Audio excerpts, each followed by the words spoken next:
Assalamualaikum warahmatullahi wabarakatuh. Yang terhormat kepada dosen uji kinerja PPG dalam jabatan kategori 2, perkenalkan, saya Irwan, mahasiswa PPG dalam jabatan kategori 2 di LPTK Universitas 11 Maret dengan NIM X90 22 08 1460. Pada hari ini, Selasa 13 Desember tahun 2022, saya akan melaksanakan uji kinerja pembelajaran yang akan dilaksanakan di kelas 11 IPA 2 pada SMA Negeri 4 Kabupaten Tangerang dengan materi kasus pelanggaran hak asasi manusia. Terima kasih. Assalamualaikum warahmatullahi wabarakatuh. Waalaikumsalam warahmatullahi wabarakatuh. Gimana kabarnya, sehat? Alhamdulillah. Oke, nah untuk memulai pembelajaran, yuk kita awali dengan berdoa terlebih dahulu. Silakan. Sebelum kita mulai pembelajaran pada pagi hari ini, angka baiknya kita berdoa terlebih dahulu menurut agama dan kepercayaan masing-masing. Berdoa dimulai. Berdoa akan selesai. Memberi salam. Assalamualaikum warahmatullahi wabarakatuh. Waalaikumsalam warahmatullahi wabarakatuh. Untuk selanjutnya, silahkan kalian periksa kebersihan, kerapian seperti biasa sebelum mulai pembelajaran. Apakah ada sampah, apakah seragam kalian rapi, tolong dirapikan dulu ya. Sudah? Siap ya. Nah, untuk selanjutnya, yuk silahkan berdiri terlebih dahulu untuk menyanyikan lagu nasional. Ini ada lagu nasional Satu Nusa Satu Bangsa.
Nah, untuk pembelajaran kita hari ini nanti ya tunggu slide-nya ya. Oke, sambil kita menunggu slide-nya tampil, nah kira-kira siapa yang tidak hadir hari ini? Siapa? Restu. Oke, Restu itu kenapa? Izin, Pak. Izin ya? Iya. Oke. Nah, sudah tampil ya? Nah, ini pembelajaran kita terkait dengan kompetensi dasar 3.1. Nah, ini di sini tentang pelanggaran hak asasi manusia ya. Nah, di sini tujuan pembelajarannya seperti biasa ada 4. Pada minggu yang lalu pernah kita bahas juga. Nah, untuk minggu lalu ini kan terkait konsep hak dan kewajiban. Untuk sekarang kita akan lanjut ke substansi hak dan kewajiban sampai ke upaya penegakan hak asasi manusia. Nah, kira-kira pada pertemuan minggu lalu masih ingat nggak kita membahas apa? Hak asasi Oke, kira-kira hak asasi manusia itu definisinya seperti apa? Yuk, siapa yang bisa? Hak asasi manusia itu apa sih? hak yang melekat dalam diri setiap manusia sejak ia dilahirkan. Oke, hak yang melekat sejak ia dilahirkan dan itu pemberian dari Tuhan gitu ya? Oke. Nah, kita kan berbicara terkait dengan hak dan kewajiban. Nah, kira-kira kalian kan punya hak sebagai warga negara untuk memiliki kendaraan seperti itu ya. Nah, untuk kewajibannya, nah kalian kan belum 17 tahun ya.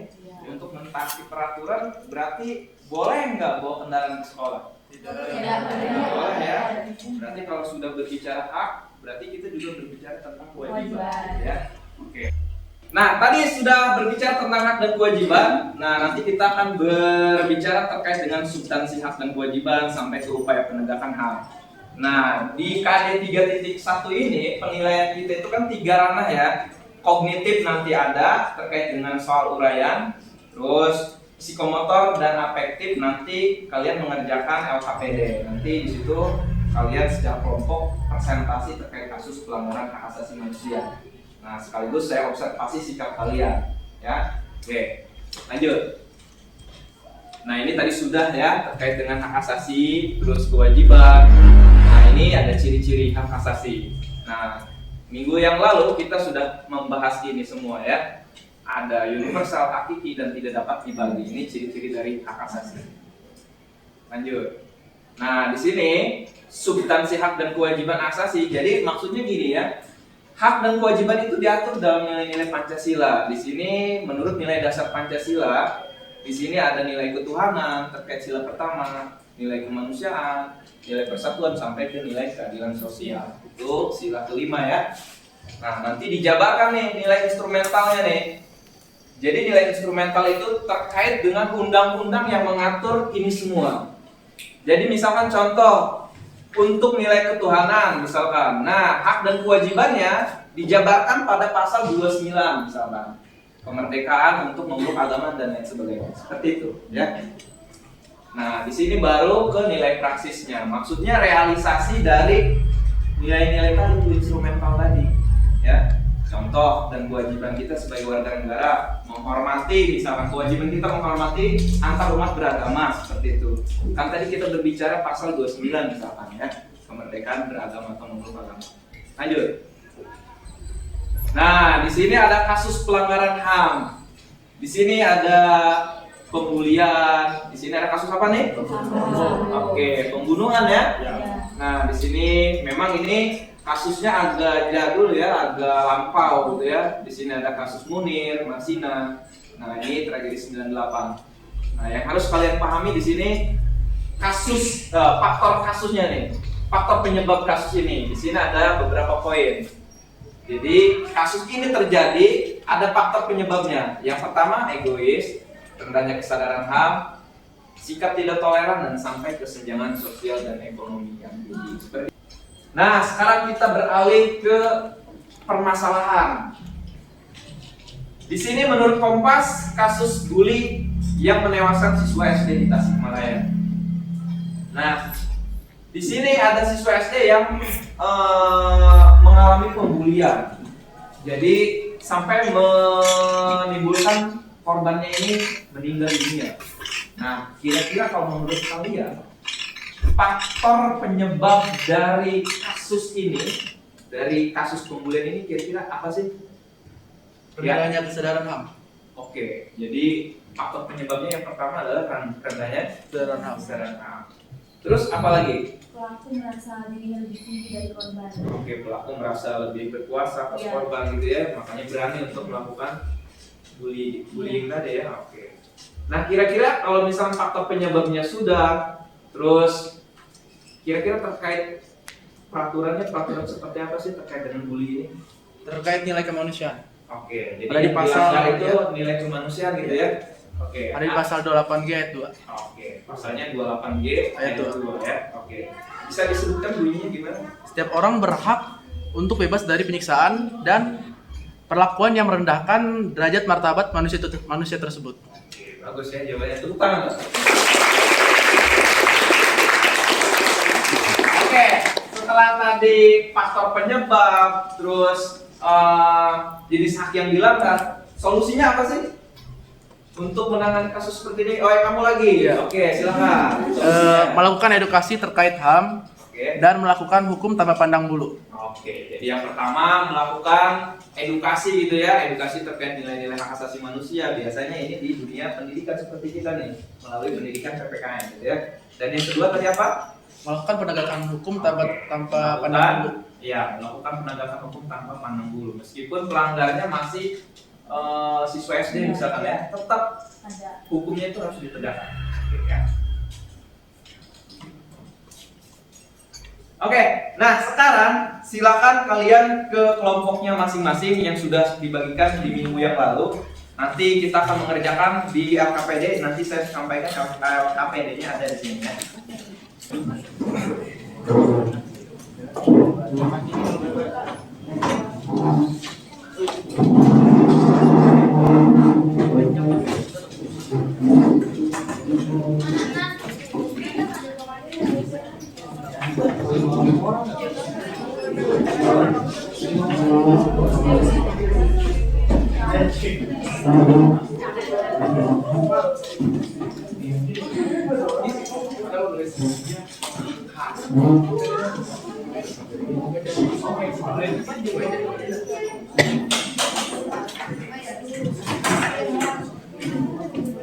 Oke, sudah berkumpul dengan kelompoknya ya. Oke.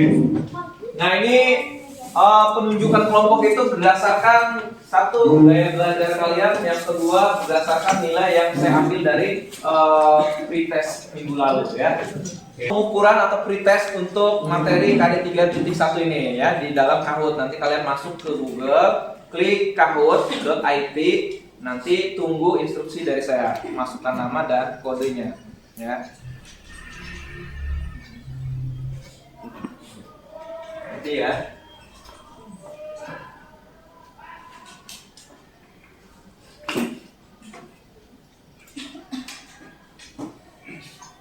Nah, itu kodenya 1522527 ya. Nanti setelah masukkan kode, nama depan kalian masukkan ya.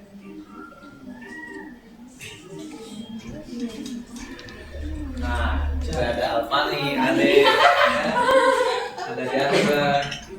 Oke. Ini rambutnya bagus nih, cepak mekar ya.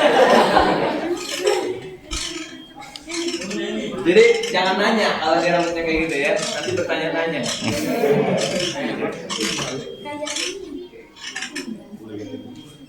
Udah? Udah semua? Ya, nanti kita akan mengerjakan soalnya 5 soal ya. Oke. Gimana, sudah? Belum?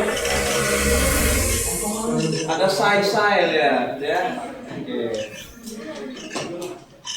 Sudah? Kita mulai ya. Oke. Yuk.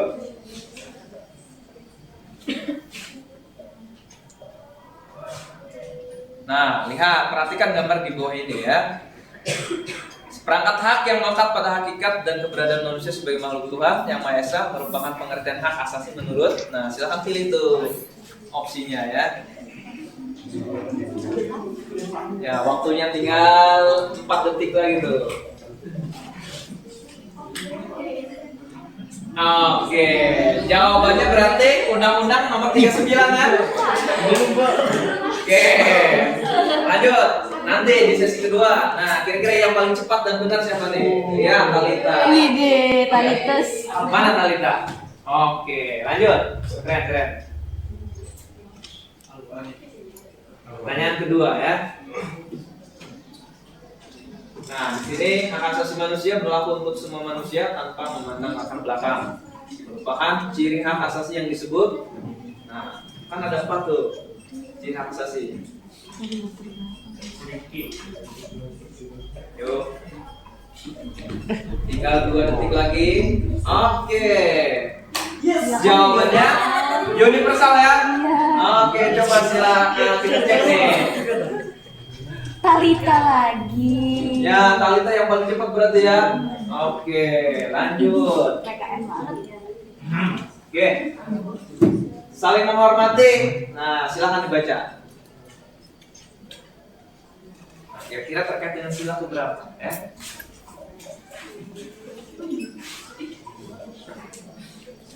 Sudah 10 jawaban, sudah 13 jawaban. Tinggal 6 detik lagi nih. Oke, jawabannya yang mana? Sila pertama, saling menghormati ya antar umat. Oke. Oke, masih Talita ya. Keren. Tepuk tangan dong. Oke, untuk soal keempat. Pahami gambar berikut. Memperlakukan orang lain sesuai dengan harkat martabatnya merupakan jenis kewajiban asasi yang sesuai dengan sila keberapa? Ya, apakah 1, 2, 3 atau 4? Oke, jadi memperlakukan orang sesuai dengan harkat martabatnya ya.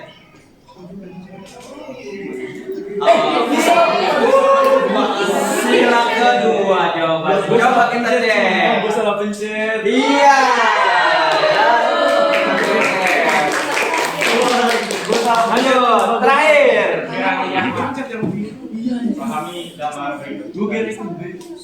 Memperlakukan orang lain sesuai dengan harkat martabatnya merupakan jenis kewajiban asasi sekarang nih. Sesuai dengan sila keberapa tuh? Sekarang kewajiban asasinya, bukan hak asasinya. Enggak ada sila kelima ya. Di sini aku sudah sampai 4 ya. Oke, jawabannya juga sama. Pasti kedua. Coba, aduh nggak bisa diterima. Oke, Maura ya. Tepuk tangan dong ya. Apa kok nggak bisa diterima?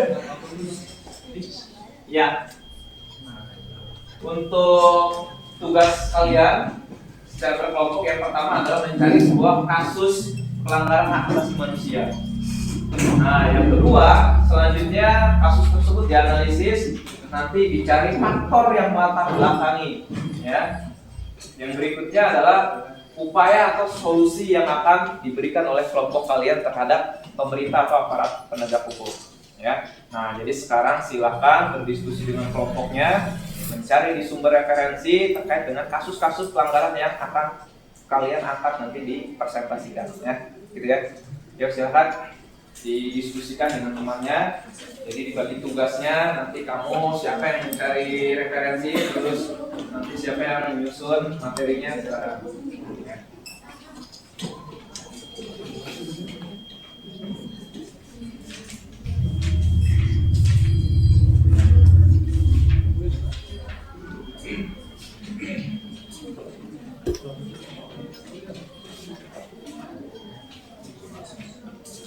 Kelompoknya. Oke, untuk kelompok 1 gimana nih? Tentang apa? Tentang kerangkaian manusia di ilmu pengetahuan. Oke, tentang kerangkaian manusia ya. Oke, silakan nanti dibagi tugas. Ada yang membuat materinya, nanti ya bagi-bagi aja tugasnya ya. Oke. Untuk kelompok 2, mana kelompok 2? Ya, gimana kasusnya terkait tentang apa? Oke, terkait pelarangan rumah ibadah di mana? Daerah mana? Cilegon, Bandung, Cilegon. Oke. Untuk kelompok selanjutnya? Kelompok 3 Tiga. tentang kasus perundungan siswa SLB oleh pelajaran SMA di Cirebon. Oke, Cirebon ya. Ya, silakan dibagi tugas ya.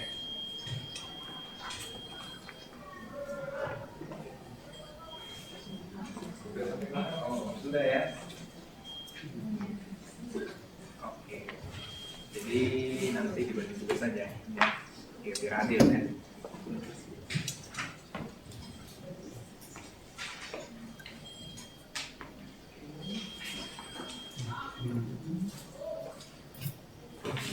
Nah, ini gimana? Sudah sampai mana nih progresnya? Nah,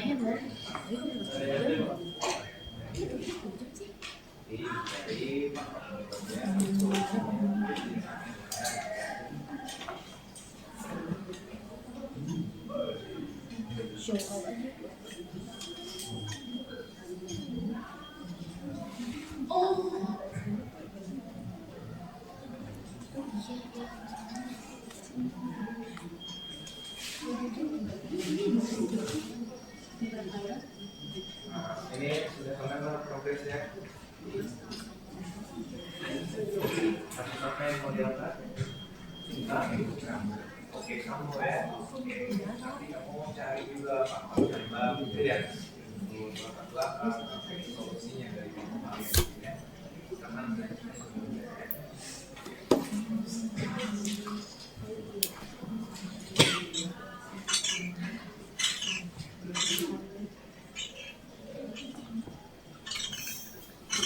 kelompok 3 siap juga? Siap, Pak. Oke. Yuk boleh dipersiapkan untuk kelompok 1 untuk presentasi. Kan tadi maki-maki berarti. Enggak di situ. Wabarakatuh. Ya, jadi assalamualaikum warahmatullahi wabarakatuh. Waalaikumsalam warahmatullahi wabarakatuh. Shalom, Om Swastiastu, Namo Buddhaya, dan salam kebajikan. Bagaimana kabarnya teman-teman hari ini? Alhamdulillah baik. Nah, jadi berdirinya kami di sini ingin mempresentasikan tentang kerangkeng manusia di rumah Bupati Langkat. Tapi sebelum itu, izinkan saya selaku moderator memperkenalkan diri dan juga teman-teman saya di sini. Saya bernama Nasyar Fatih, dan yang ini Saya Maura Cahaya Cantika Putri. Saya Elizabeth Alton Karliana. Saya Devtavia. Saya dari Megantara Nugroho. Nah, di sini kita akan mempresentasikan dan memaparkan tentang kasus kerangkeng manusia di rumah Bupati Langkat yang bersumber dari BBC News Indonesia. Jadi, di sini disebutkan bahwa kerangkeng manusia di Langkat, Bupati terbit rencana perangin angin jadi tersangka, diterbitkan pada 14 Maret 2022 dan diperbarui pada 6 April 2022. Nah, di sini Kapolda Sumatera Utara Irjen Pol RZ Pancaputra Simanjuntak seperti dikutip pada kompas.com mengungkapkan terbit dikenakan pasal berlapis terkait kasus kerangkeng manusia di rumahnya itu. Dia dipersangkakan melanggar pasal 2, pasal 7 dan pasal 10 Undang-Undang Nomor 21 Tahun 2007 tentang pemberantasan tindak pidana perdagangan orang.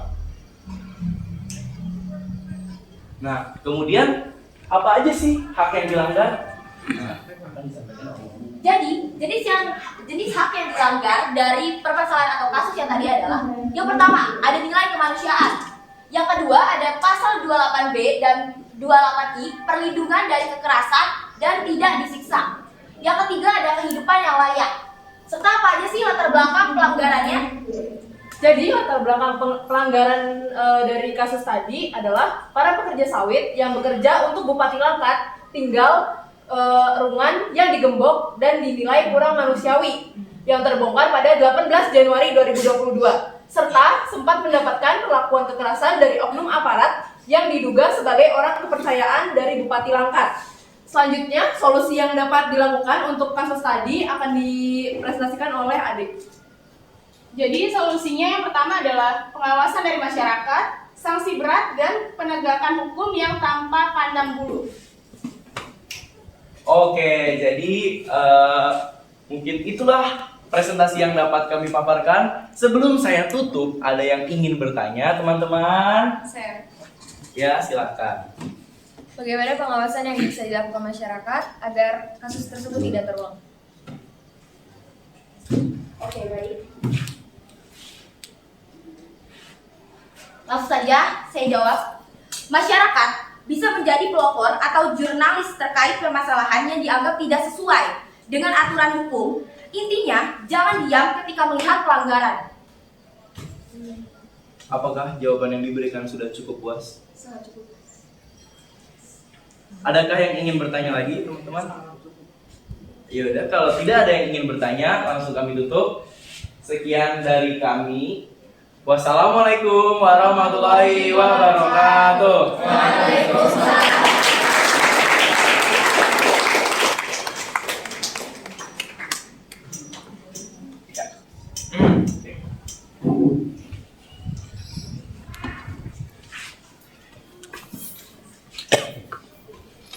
Oke, baik ya.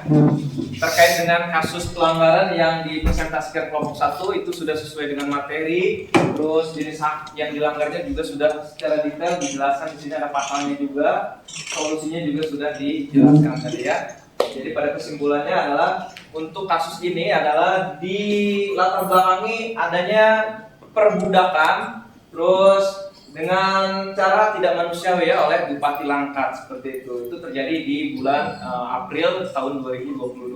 Oke. Nah, untuk selanjutnya silakan untuk kelompok 2 yang sudah siap. Ya.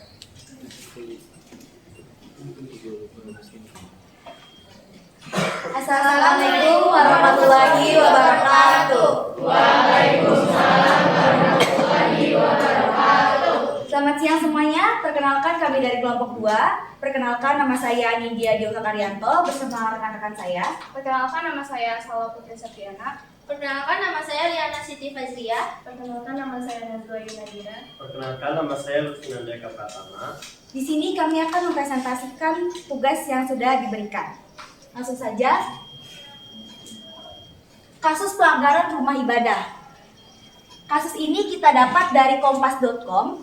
Polemik pembangunan gereja, Wali Kota Cilegon proses masuk di kelurahan.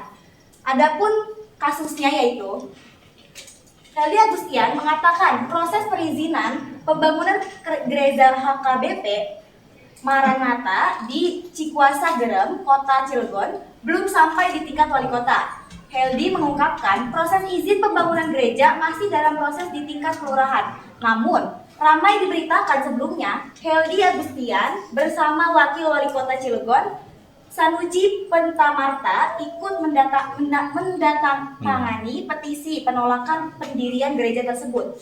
Memang semua lagi dalam proses. Proses masih di tingkat kelurahan, jadi belum pernah sampai di wali kota. Adapun yang diberikan kemarin itu adalah sebagai informasi menjalankan prosesnya, kata Heldi saat ditemui di kantor Kementerian Agama Jakarta Rabu pada tanggal 14 bulan 9 tahun 2022. Langsung saja kita analisis dari kasus tersebut. Pertama dari latar belakang kasus tersebut. Ya, jadi latar belakang dari kasus tersebut adalah rencana pembangunan gereja di tanah milik Kuliah Kristen Batak Protestan atau HKBP Maranatha di lingkungan Cikuasa, Kelurahan Gerem, Kecamatan Grogol, Kota Cilegon mendapatkan penolakan dari sejumlah elemen masyarakat hingga perangkat daerah Kota Cilegon, Menteri Agama Yakut Khalil Koumas bahkan menegaskan jika Kota Cilegon bersikukuh tak mengeluarkan izin, maka dirinya akan secara langsung mendatangi Wali Kota Cilegon. Nah, setelah kita tahu latar belakang dari kasus pelanggaran tersebut, kita harus tahu dulu jenis hak apa sih yang dilanggar. Langsung saja. Jenis hak yang dilanggar terbagi menjadi dua. Yang pertama terkait nilai dasar ketuhanan, yang kedua pasal 29 kemerdekaan memeluk dan membangun rumah ibadah. Latar belakang sudah kita ketahui, jenis hak asasi yang dilanggar sudah kita ketahui, tinggal kita cari solusinya. Solusi yang pertama melakukan musyawarah dengan keseluruhan lapisan masyarakat dan mediasi dengan pemerintah. Yang kedua pelaporan kepada Komnas HAM. Oke, cukup sampai di sini. Adakah yang ingin ditanyakan? Silakan. Bagaimana jika musyawarah tidak menemukan solusi? Apakah ada cara lain dalam memperjuangkan hak pembangunan rumah ibadah?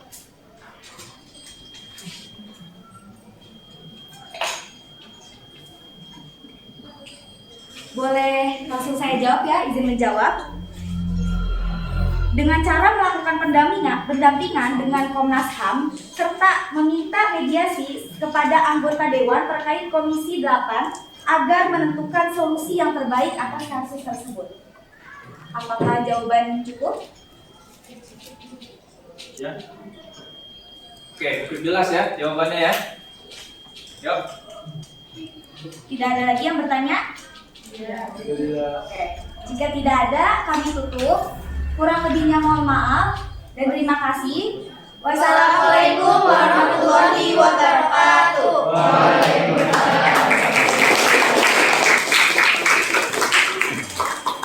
Oke, jadi dari kelompok 2 tadi sudah sesuai dengan materi juga ya. Untuk latar belakang, jenis hak yang dilanggar serta solusinya juga sudah mewakili dari pertanyaan yang sudah dibagikan melalui LKPD. Yuk silakan untuk kelompok selanjutnya.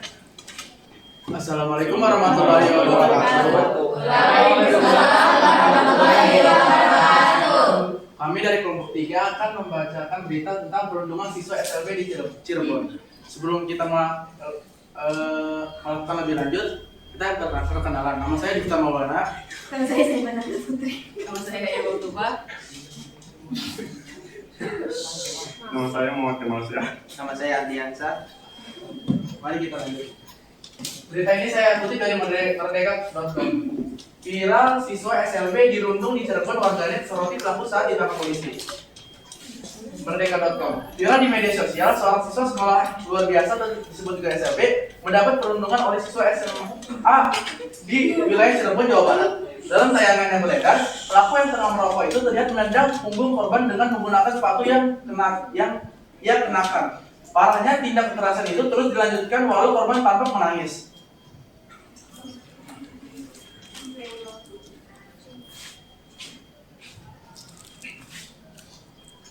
Jenis hak yang dilanggar. Akan dibacakan oleh Syaita.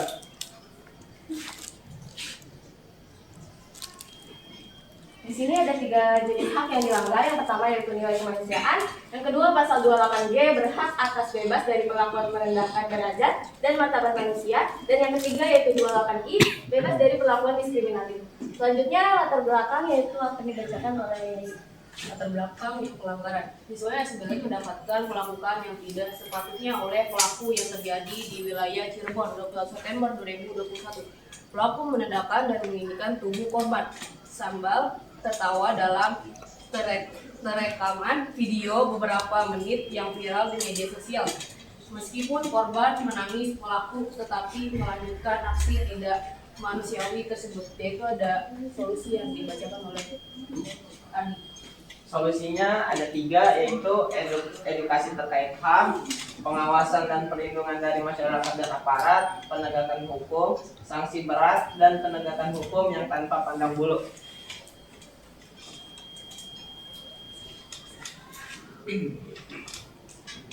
Sekian presentasi dari kelompok kami. Wassalamualaikum warahmatullahi wabarakatuh.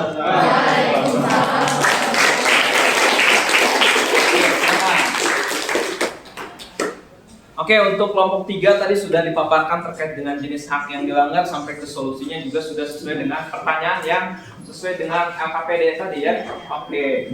Nah, untuk selanjutnya di sini kita akan menyimpulkan pembelajaran kita hari ini tuh terkait tentang apa saja. Oke, untuk pembelajaran kita hari ini silakan disimpulkan. Kita belajar apa saja pada hari ini dan minggu yang lalu. Yo, siapa yang mau menyimpulkan pembelajaran kita hari ini? Ya, silakan. Izin memberikan kesimpulan. Pelajaran yang kita pelajari hari ini tadi sedikit membahas tentang pelajaran minggu kemarin, yaitu tentang hak asasi manusia beserta kewajibannya.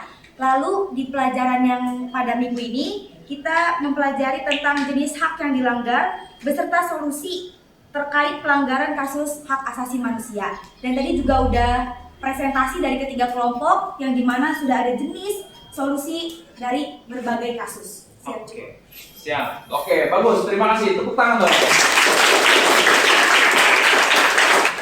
Oke. Nah, sekarang sebelum kita menutup pembelajaran, ini akan saya bagikan terkait dengan soal kognitif, penilaian kognitif. Nah, ini linknya sudah saya bagikan ke ketua kelas. Silahkan dibagikan dan silahkan diisi ya. Ini untuk mengukur kemampuan kognitif kalian.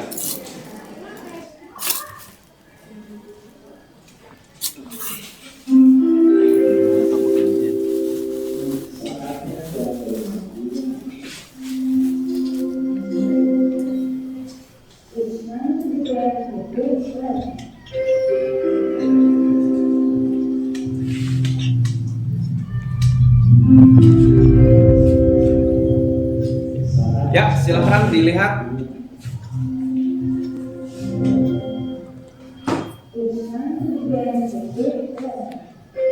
Oke, nah setelah mengisi nanti saya akan menilai untuk kemampuan kognitif kalian. Nah, itu akan mempertimbangkan ketepatan jawaban dan kesesuaian dengan materi yang ditanyakan. Oke.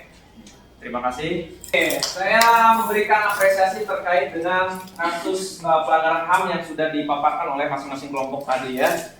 Itu sudah sesuai dengan tuntutan LKPD yang sudah dibagikan secara per kelompok ya. Nah, sekarang saya akan menyampaikan untuk pertemuan minggu depan kita membahas terkait dengan 3.2 atau kompetensi 3.2, yaitu mengkaji sistem demokrasi di Indonesia. Nah, untuk pembelajaran kita hari ini kita akhiri dan cukupkan sampai di sini. Yuk, silakan dipimpin doa untuk menutup pembelajaran kita hari ini. Sebelum kita mengakhiri kegiatan pembelajaran pada hari ini, alangkah baiknya kita berdoa terlebih dahulu agar diberikan keberkahan. Berdoa menurut agama dan keyakinan masing-masing, dimulai.